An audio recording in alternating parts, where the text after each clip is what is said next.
Bonjour Maïti. Je suis très heureuse d'être là avec toi à Montréal pour ce festival du féminin.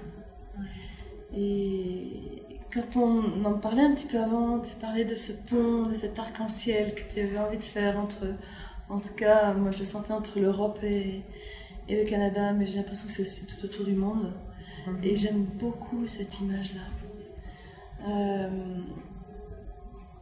Rapidement, qu'est-ce qui t'a amené à lancer ce premier festival ici, à Montréal? Eh bien, j'y ai participé à celui à Paris. Ouais. Et c'est là que je t'ai rencontré, d'ailleurs. Et j'ai eu un coup de cœur. J'ai vraiment eu un coup de cœur parce que moi, j'entends l'appel du féminin depuis 1997. Je ne sais pas combien ça fait d'années, mais...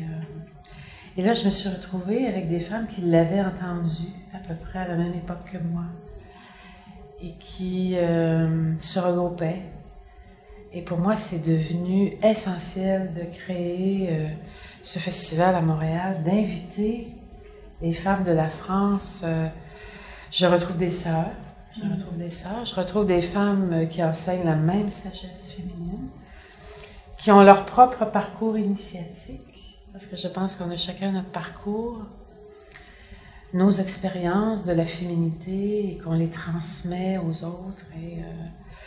Et pour moi, c'est devenu essentiel que l'École internationale du féminin sacré que j'ai créée devait devenir un rassemblement de femmes sages, de femmes aux cheveux blancs. De femmes aux cheveux blancs. Ouais. Ce qui me plaît beaucoup, même si je ne l'ai pas du tout... toucher avec toi, mais je sais que tu l'abordes, que ça te porte, et moi aussi je suis pleinement portée par ça, c'est cette énergie de Marie-Madeleine. Et en quoi est-ce que aujourd'hui, pour toi, c'est important qu'on ouvre à cette énergie de Marie-Madeleine? Je suis très touchée par Marie-Madeleine, je la connais peu, mais pourtant elle est là. Et toi, tu en parles dans des stages, tu l'amènes en France, enfin, ou tu la réveilles en France, même dans son berceau. Ouais. Et en quoi est-ce que c'est important pour toi aujourd'hui d'amener cette énergie de Marie-Madeleine auprès des femmes? Ouais. Mais Marie-Madeleine est pour moi un des grands archétypes féminins qui réunit plusieurs dimensions de la féminité. Marie-Madeleine, dans notre inconscient collectif, c'est la femme sexuelle. C'est aussi la femme de cœur, celle qui a été touchée profondément par l'énergie christique, qui a répondu à l'appel du cœur, qui a compris le message d'amour qui était enseigné, beaucoup plus que les apôtres avec leur cerveau masculin qui ont créé des religions, des bibles, des évangiles ou des principes. Marie-Madeleine, elle, je trouve qu'elle a incarné le message christique dans sa chair, dans son corps. Et pour moi, c'est une femme de terre, c'est une femme de corps, c'est une femme qui, pour moi, consacrait sa vie à transmettre l'amour à travers son corps, à travers son cœur, à travers son âme. On l'avait identifiée prostituée parce qu'on condamnait la sexualité. Mais pour moi, la sexualité est une des dimensions les plus sacrées de la féminité. Et je pense que si Marie-Madeleine touche autant de gens en ce moment, autant de femmes, je pense qu'elle est là, présente, sa vibration est présente. On est en train de lui redonner sa place sacrée dans notre humanité. Et les femmes ont à retrouver leur sexualité, leur spiritualité. Et moi, je pense que les femmes ont à retrouver leur rôle d'enseigner l'amour. D'enseigner que c'est l'amour qui guérit. Et c'est le message du Christ. Oui. Mais je pense pas que nos prêtres, les religieux, nous ont vraiment enseigné la guérison. Et qu'on guérit par cette énergie d'amour. Et la religion a condamné les guérisseuses. Les a jugées, les a condamnées, les a torturées, brûlées. Et je pense que Marie-Madeleine peut vraiment être un guide pour trouver une nouvelle façon d'amener la dimension sacrée du féminin Et c'était une guérisseuse qui utilisait les huiles, les baumes. Et pour moi, ce sont les 3 plus grands archétypes de la féminité. La sexualité, l'énergie sexuelle, l'énergie du cœur, la guérisseuse, et l'énergie spirituelle, qui est celle qui est la prêtresse, la déesse. Et je pense qu'on a retrouvé des prêtresses. On a connu nos prêtres, mais des femmes qui choisissent maintenant d'incarner l'amour, la sagesse féminine, la spiritualité, qui veulent vraiment enseigner l'amour. Et que ce soit dans le concret, que ce soit simple, que ce soit naturel, et que les femmes le fassent avec leur corps. Alors que l'Église a condamné le corps de la femme. Et là, je pense que les femmes doivent retrouver le caractère sacré de leur corps, découvrir que c'est un temple, et qu'elles peuvent retrouver leur puissance sexuelle, leur puissance spirituelle, leur puissance de guérisseuse, mais surtout l'énergie du cœur. Surtout l'énergie du cœur. Et pour moi, Marie-Madeleine, c'est un exemple d'amour infini. Et ce qui est merveilleux, c'est que présentement, il y a plusieurs personnes qui écrivent sur elle et qui sont en train de lui redonner sa place. J'ai entendu l'appel de Marie-Madeleine lorsque j'avais 6 ans. Lorsque j'ai été mis en contact avec la Bible. C'est elle qui m'a le plus touchée, à laquelle je me suis le plus identifiée. Bien sûr, il y avait Jésus, je voulais être Jésus, mais j'étais une femme. Donc, j'étais prête à suivre Jésus, à devenir une apôtre, une messagère, parce que pour moi, c'était d'enseigner l'amour qui était important.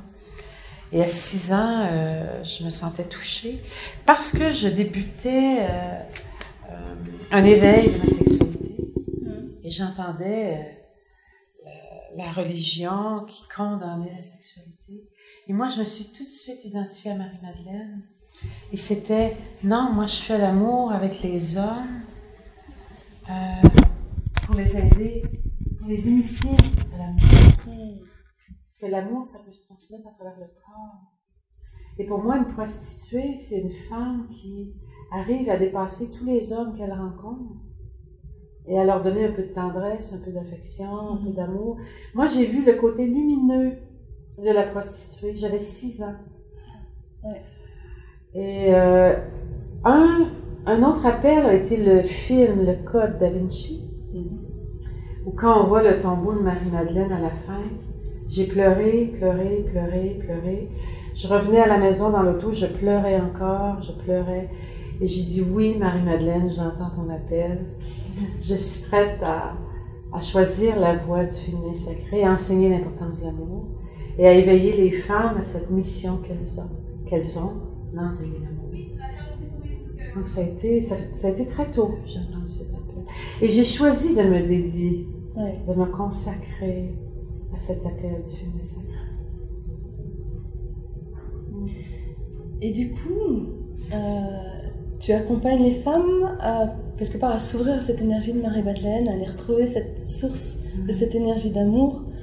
Et quels sont comme ça, les premiers petits pas que tu conseillerais à une femme pour aller à la rencontre de Marie-Madeleine? Ce serait la relation avec le corps. C'est sûr que moi, je suis une thérapeute psychocorporelle, je suis une ancienne biochimiste qui a étudié le corps et je reconnais que le corps est sacré. Et ça serait que les femmes retrouvent une relation intime avec leur corps, avec leur ventre, avec leur sexe. D'apprendre à écouter leur corps. Et ça, il y a toutes sortes d'approches qui peuvent le faire. Ça peut être très simple, ça se vit au quotidien. Mais d'apprendre à se laisser guider par son corps et pas par sa tête. Par sa tête, c'est positif lorsqu'on développe notre côté masculin. Mais notre féminin a besoin de se rapprocher du corps d'une forme d'intelligence différente, qui est plus intuitive, qui est plus émotionnelle, qui est même plus relationnelle. Et je pense que lorsque les femmes vont reconnaître que leur corps est un temple sacré, qu'elles vont aimer leur corps. Il y a beaucoup de femmes qui n'aiment pas leur corps, qui répondent aux stéréotypes masculins qui sont l'apparence, d'être une belle femme de l'extérieur. Pour moi, une belle femme, c'est quelque chose qui émane de l'intérieur. C'est sa lumière, c'est son amour, c'est sa sagesse, c'est son bien-être qui rend une femme belle. C'est pas son bien-paraître. Et je pense que les femmes ont, pour retrouver leur féminité, apprendre à être bien dans leur corps, à trouver tous les moyens pour détendre le corps, pour l'assouplir, pour laisser circuler les émotions. Parce que quand le corps est tendu, il retient les émotions à l'intérieur. Les gens agissent dans la peur, dans la compulsion, dans le faire. Les émotions demeurent enfermées, créent des blocages. Et pour moi, il est essentiel que le corps s'ouvre pour que le cœur s'ouvre. Pour que le cœur s'ouvre. Donc, ouvrir son cœur à son corps de femme. Et apprendre à l'aimer. À l'aimer comme si c'était ce qu'il y avait de plus précieux, comme si c'était ce qu'il y avait de plus sacré. Et est-ce qu'il y a des... Ça va être un peu fort le mot, est-ce qu'il y a des pièges dans lesquels on peut tomber sur ce chemin-là? Est-ce que... tu vois, est-ce qu'il y a des ornières dans lesquelles on risque de s'embourber? Est-ce que... Oui, je suis témoin de femmes qui tombent dans le piège de s'identifier aux déesses ou à Marie-Madeleine, par exemple, ou à devenir Marie-Madeleine, ou à devenir Isis, ou à devenir des grands archétypes, à remettre leur pouvoir au féminin extérieur. Donc à faire des rituels pour les déesses, alors que pour moi, elles devraient faire des rituels pour leur déesse intérieure. Et pour moi, il y a un piège d'être trop dans l'univers masculin du monde extérieur. Parce que pour moi, le féminin ou la déesse part de l'intérieur. Et si j'initie des femmes à naître à leur déesse, c'est intérieur. Si j'initie des femmes à être féminines, c'est de l'intérieur. C'est pas dans le paraître.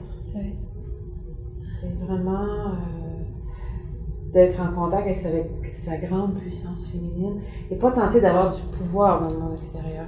Donc, il y a un défi. Moi, je penserais que c'est les femmes qui sont encore très masculines, qui n'ont pas contacté les profondeurs de leur féminin. Parce qu'une femme qui est féminine de l'intérieur, on la sent profonde, on la sent enracinée, très profonde dans la terre, mais on la sent aussi élevée. On la sent branchée, on la sent connectée. On sent qu'elle est un canal. Donc, je vois des femmes qui sont dans le piège d'être trop élevées et qui sont coupées de la terre. Puis il y a d'autres femmes qui sont trop terre à terre, qui sont engluées dans la terre et qui n'arrivent pas à s'élever. Donc, il y a des pièges d'être dans un ou l'autre. Et c'est pour ça qu'il est important d'enseigner la danse des polarités. De ce qui est féminin, de ce qui est masculin, de ce qui est sexuel, de ce qui est spirituel, puis de se retrouver entre les deux, puis émaner l'énergie du cœur. Pour moi, c'est un signe d'intégration, parce que c'est l'énergie du cœur qui émane autant dans la matière que dans l'esprit. Ça émane dans le corps. Pour moi, il est important de voir le féminin dans le corps des êtres. C'est là qu'est la force du féminin. La force du masculin est dans l'esprit, les idées, tout ce qui est à créer, puis la connexion avec le ciel. Mais la force du féminin, elle est dans le corps. Et comme je suis thérapeute psychocorporelle, je regarde les corps. Je vois dans les corps l'enracinement. Parce que je vois les cuirasses aussi. Je vois où les gens sont blessés, où les gens se cuirassent, où les gens se ferment dans leur corps. Et il est vraiment important de vivre ce processus de naissance parce que toi aussi, tu aides les femmes à naître à leur dimension féminine. De créer cet éveil, de libérer le corps de ses cuirasses, de libérer le cœur de ses cuirasses, de libérer l'âme de ses cuirasses, de toutes ces protections que l'on a mis pour protéger le sacré. Mais là, on s'est retrouvés enfermés, emprisonnés, étouffés sous nos cuirasses. Pour bien protéger le sacré. Le masculin a bien fait son travail, on est bien protégé. Mais le féminin ne rayonne pas assez dans le monde. Et là, le féminin a besoin de libérer ses protections, retrouver son caractère sacré. Et le féminin sacré a besoin de retrouver son masculin sacré pour se sentir solide d'aller dans le monde et montrer sa sensibilité, montrer sa vulnérabilité. Donc c'est pour ça qu'il est important de développer ce côté masculin aussi. De se sentir protégé, de foncer dans le monde, d'y aller avec son épée de guerrière pacifique, je dirais, se bat avec la rose, avec l'énergie du cœur, et qui se bat pour la paix, pas pour le plaisir d'être en guerre, pour vraiment l'énergie du cœur. Je t'écouterai parler pendant des heures, et en même temps, j'aime bien ce que tu racontes. Des personnes qui auraient envie de travailler avec toi, de savoir ce que tu fais, comment est-ce qu'ils peuvent te contacter? Ils peuvent aller sur mon site qui est www.fémininsacré.com. Je présente les différents services que j'offre. Je fais des consultations individuelles. Donc, je me promène maintenant en tournée. Donc, je vais dans plusieurs villes, donc c'est possible de me rencontrer. Mais comme je ne peux pas rencontrer tout le monde, je fais des ateliers, je fais des séminaires pour réunir les gens et pour aller plus en profondeur aussi. Oui. Donc, j'ai créé tout un parcours qui s'appelle la voie sacrée du féminin et du masculin en soi. Donc, je travaille beaucoup sur le couple intérieur.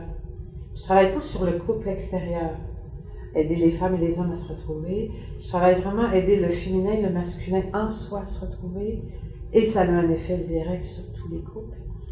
Donc, j'ai créé des séminaires qui commencent tous par naître.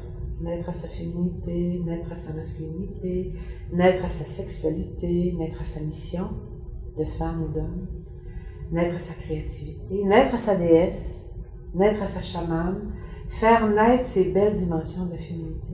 Donc, pour moi, c'est vraiment d'ouvrir les consciences aux femmes, à toute cette puissance qu'elles ont.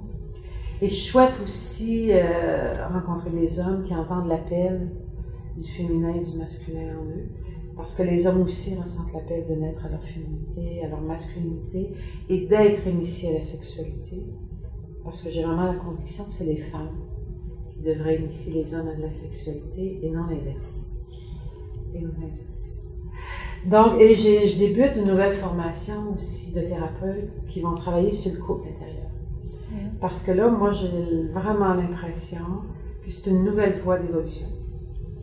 De travailler sur son couple intérieur, sur son féminin et masculin.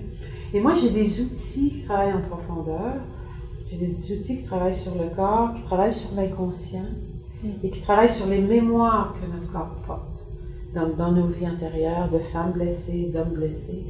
Donc, je veux former des thérapeutes qui vont réagir sur les blessures du féminin, les blessures du masculin, et qui vont enseigner ce qui est sacré du féminin et du masculin. Parce qu'il y a beaucoup de gens qui me demandent c'est quoi le féminin sacré, c'est quoi le masculin sacré. Mais les gens en ont perdu la conscience, la connaissance, parce que c'est caché sous les cuirasses, sous les blessures. Et qu'on doit vraiment libérer les blessures pour que le sacré émerge. Parce que le sacré, il est en nous. Ça ne s'acquiert pas de l'extérieur, ça doit émerger de notre intérieur, du cœur de notre corps, je crois. Voilà. Merci beaucoup à toi, Sylvie. Merci, Maïti. Pour moi, c'est un grand plaisir de t'avoir rencontré. J'ai été touchée par toi, par ce qui émane de ton cœur, je dirais par ce qui émane de tes racines, et par ce qui émane de tes ailes, et par ses cheveux. Moi, la chevelure blanche me touche droit au cœur et j'ai vraiment l'impression que ces femmes sages doivent se montrer au monde pour transmettre leur sagesse. Alors, merci. Merci. Je suis très contente de te connaître. Moi aussi. Au plaisir.